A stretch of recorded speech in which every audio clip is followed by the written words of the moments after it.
So hello guys, welcome back to my YouTube channel.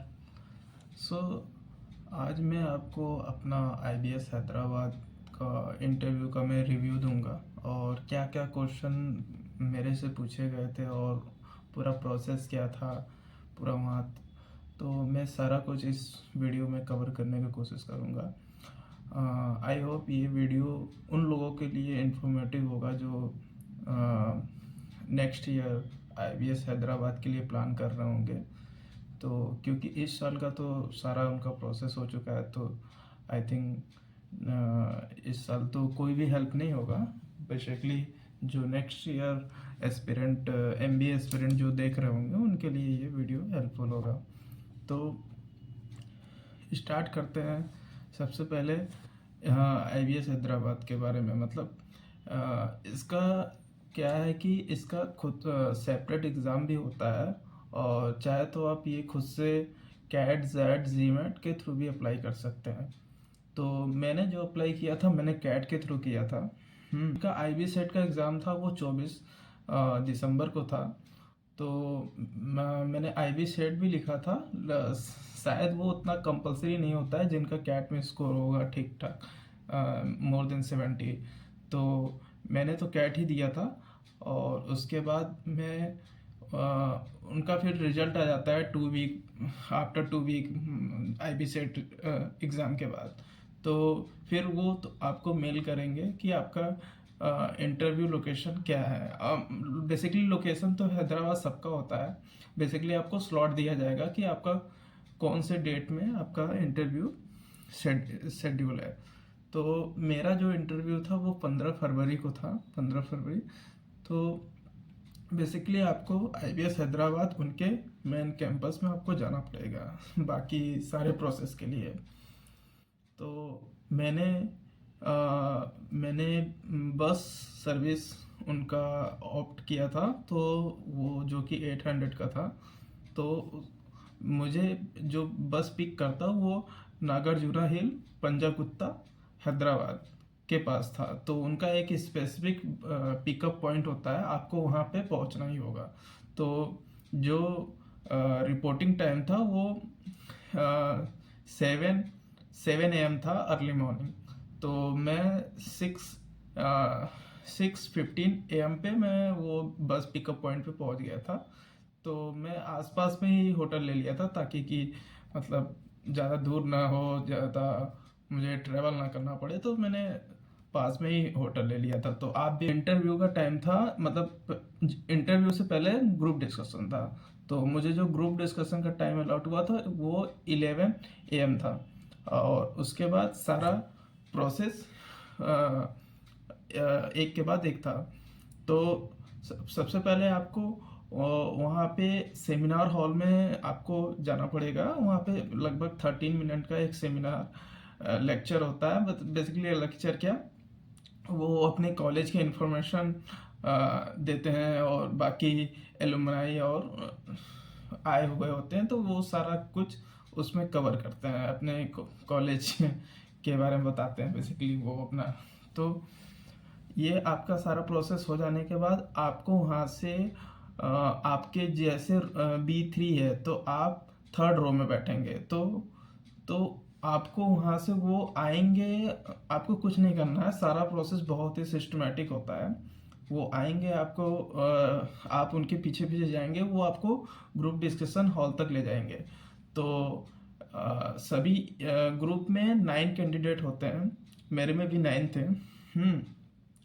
Group discussion hall के बाहर आप पहले बैठे रहेंगे, वो तुरंत आपको एंट्री नहीं देंगे, लगभग 10-15 मिनट बैठेंगे, उसके बाद आपको बुलाएंगे अंदर।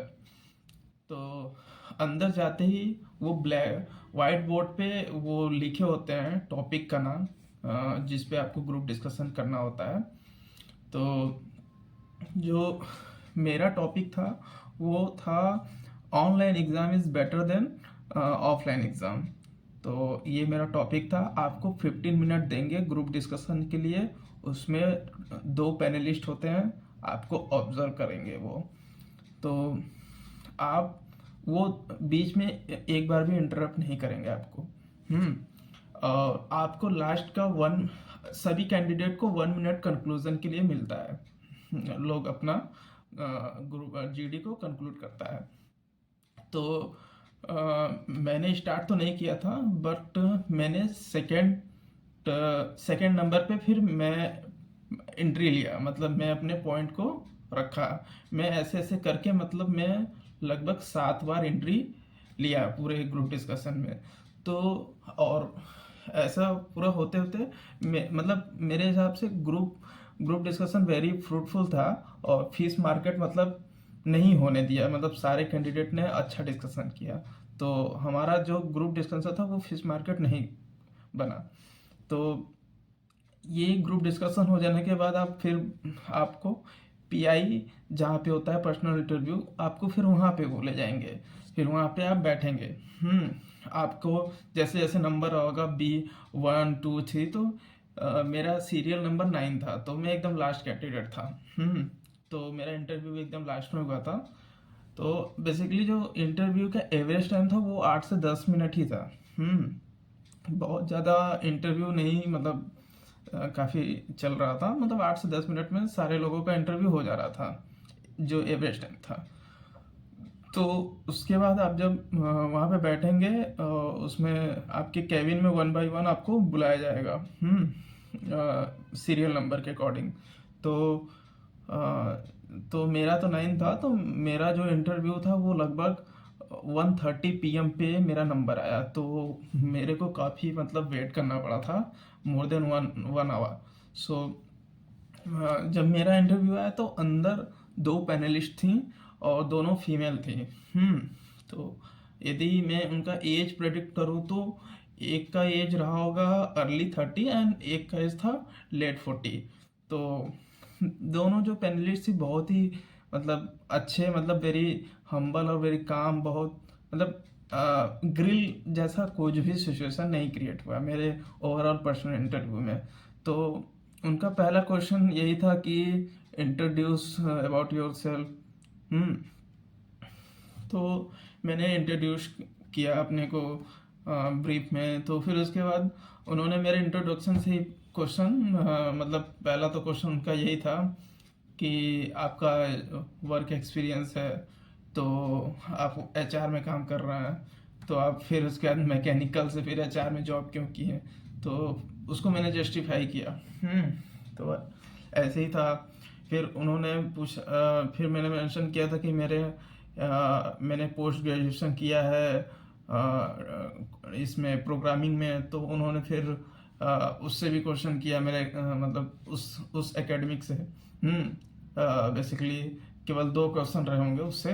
हाँ, फिर उसके बाद वो फिर बनारस में पूछे कि मतलब मेरे सिटी के बारे में कि आप तीन मेजर चेंजेस बताइए, और क्या आपको वहाँ पे जो कि आपको 3 चीज़ें जो कि आपको बेकार लगती हैं। फिर उसके बाद उन्होंने मेरे से फिर मेरे से वो थोड़ा सा वो करंट ग्लोबल न्यूज़ के बारे में पूछा। तो वो फिर आंसर करने के बाद वो मेरे से पूछी कि आप अपने को अपडेट कैसे रखते हैं। तो मैंने बताया कि मैं अपने आप को कैसे अपडेट रखता हूँ। तो बेसिकली देखा जाए तो ओवरऑल इंटरव्यू में एक नॉर्मल ही कन्वर्सेशन था। उसमें बहुत ही ज़्यादा ऐसा एज सच डिफ़िकल्ट क्वेश्चन कुछ भी ऐसा नहीं था। और ना ये सारा इंटरव्यू मेरा भी लगभग चला होगा 10 मिनट, उससे ज़्यादा नहीं था। तो 10 मिनट में सारा कुछ कंक्लूड हो गया। फिर उसके बाद वो बोली कि फिर आप जा सकते हैं। तो उसके बाद बेसिकली इंटरव्यू हो जाने के बाद आप फिर कहीं भी जाइए, फिर आप मतलब घर जाइए। अब आपका मन हो तो जाइए, अब हॉस्टल टूर करिए वार्डन के परमिशन से, तो वो सब भी अलाउ था, मतलब आप जाके टूर कर सकते थे। तो मुझे नहीं टूर करना था, तो मैं सीधे बस सर्विस लिया था, तो मैं सीधे बस में बैठा, फिर मैं अपने वापस फिर जहाँ पे होटल लिया था वहाँ पे आ गया। तो कुल मिला के देखा जाए तो ग्रुप डिस्कशन और पर्सनल इंटरव्यू सारा मेरा मतलब ठीक गया। मेरे को मतलब कहीं भी ऐसा प्रॉब्लम नहीं हुआ। और और इसका रिज़ल्ट अभी जस्ट 22 फरवरी को आ गया है। तो ये वीडियो थोड़ा सा मैं लेट अपलोड किया हूँ, क्योंकि मेरे और भी इंटरव्यू लाइनअप थे, तो मैं उस पर ज़्यादा फोकस कर रहा था, उनका थोड़ा सा तैयारी करा। तो तो ये 22 को इनका रिजल्ट आ गया था। तो आपका एकेडमिक 10th 12th और आपका वर्क एक्स हो, तो वो सब मिलाकर, और ये इनका पर्सनल इंटरव्यू और ग्रुप डिस्कशन मिला के ये एक टोटल ये परसेंटाइल बनाते हैं।